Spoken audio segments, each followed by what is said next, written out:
Nós estamos falando muito de ansiedade, né? E a ansiedade e esses casos que fazem barulho, porque publicou aqui ou publicou ali, eles são mais visíveis.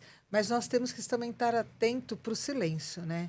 Para aquele jovem que não se integra, que fica no seu reservado e que muitas vezes também a gente tem percebido muitos casos de depressão.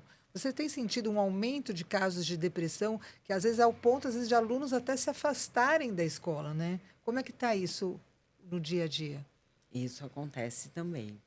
Muitos alunos, né? Muitos. Alguns alunos acabam sendo afastados da escola porque não conseguem sequer ir para a escola, né? Apesar do acolhimento, do acompanhamento que você tem por parte dos professores, da equipe, mas ele não consegue estar com o grupo. Ele quer ficar sozinho, isolado, para realmente não ter esses conflitos, né? Não gerar mais conflitos ainda.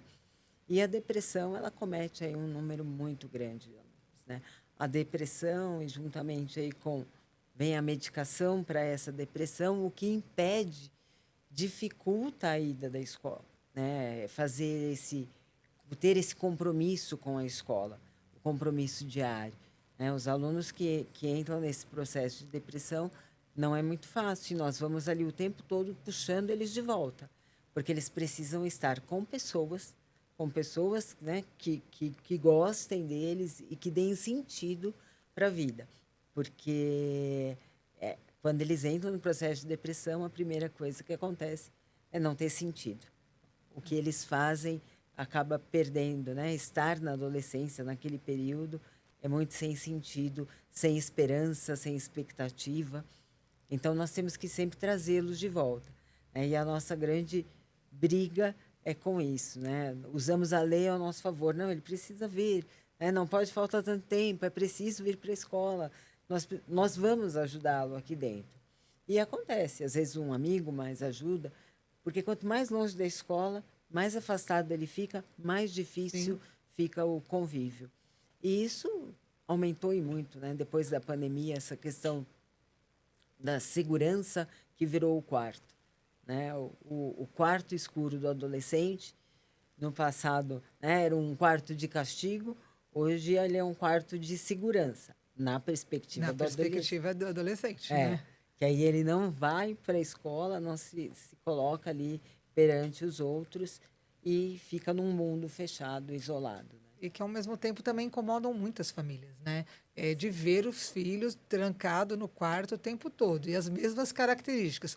Quarto escuro, É, no celular, né? Então acaba acontecendo tudo isso. Você participou recentemente de um dos maiores congressos de educação de socioemocional que acontece aqui no nosso país. Você quer compartilhar um pouquinho de tudo que foi abordado, que foi falado, quais foram os grandes aprendizados desse congresso? olha, esse congresso trouxe muitas reflexões, né? E seria bom que estivéssemos lá com não 1.200 pessoas, mas com muito mais que isso, de pessoas discutindo e ouvindo algumas reflexões, né, sobre a questão emocional e a questão social, como é que nós lidamos com isso. É uma fala que teve muito forte lá e que ficou para mim é que a escola, né, é um dos ambientes, né, o último ambiente antes da barbárie. Então, é o lugar onde a gente tem para desenvolver as habilidades emocionais desses alunos, viver algumas experiências de troca, de conflito, de aprendizagem, né, de satisfação, mas também de frustração. E a gente tem que valorizar e ter muito olhar para o que acontece dentro da instituição de ensino, que ali é um espaço seguro para que as coisas aconteçam, né? Para que você se frustre, para que você tenha liberdade, para que você assuma a responsabilidade, sem ter muitos, né, consequências aí que podem abalar, né, o resto da vida. Então é um ambiente seguro, este é um ponto. A questão do psicólogo que, né, do Jonathan, que trouxe, que escreveu um livro aí sobre a ansiedade na geração ansiosa, né? Falando aí da ansiedade, principalmente na adolescência, E ele trouxe ali os 4 pontos que nós temos que nos preocupar e que ainda bem algum deles nós já estamos em alerta, né? Um deles é a proibição do celular nas escolas, que isso vai ajudar a termos aí uma geração menos ansiosa para as próximas, porque realmente o celular agora, esse controle sobre as telas, vai fazer diferença, né, nos sentimentos e como as pessoas lidam com as questões do dia a dia. Então, este foi um ponto importante e que, inclusive, ele parabenizou, né, o Brasil, parabenizou aí o Brasil Dessa por decisão, essa né? decisão legal, né, de impedir o celular nas escolas.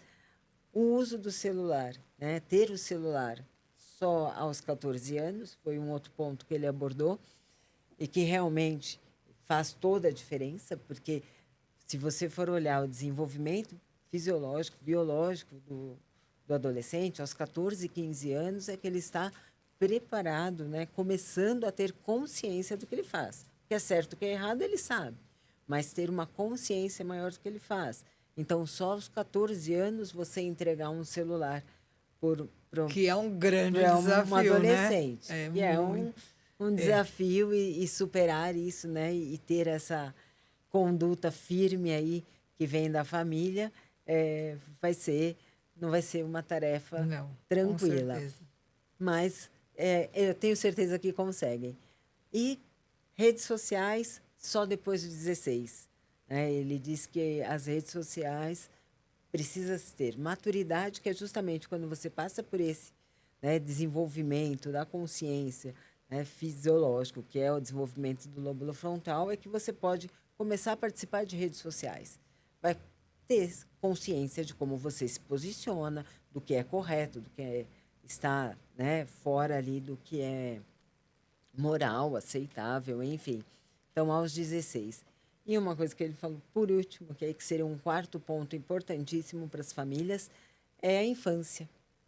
Né? Tratar a infância de uma outra maneira. Deixar a criança brincar livremente. Hoje, o que acontece, nós acabamos protegendo muito mais. Né? De uma maneira um pouco equivocada, talvez, em algumas situações. As crianças precisam viver, precisam criar, precisam se desenvolver com mais independência, para aí sim, né, lá na adolescência, ter mais autonomia. Mas ele falou deste ponto que é importante: as crianças precisam brincar e não ficar nas telas, que são aprenderes, né? Nós sabemos que dentro da brincadeira se aprende muito. E estes foram os 4 pontos que ele trouxe que eu achei que são importantes, né, dentro do contexto da educação e da formação realmente da sociedade, né, de como ela está caminhando aí. Sim.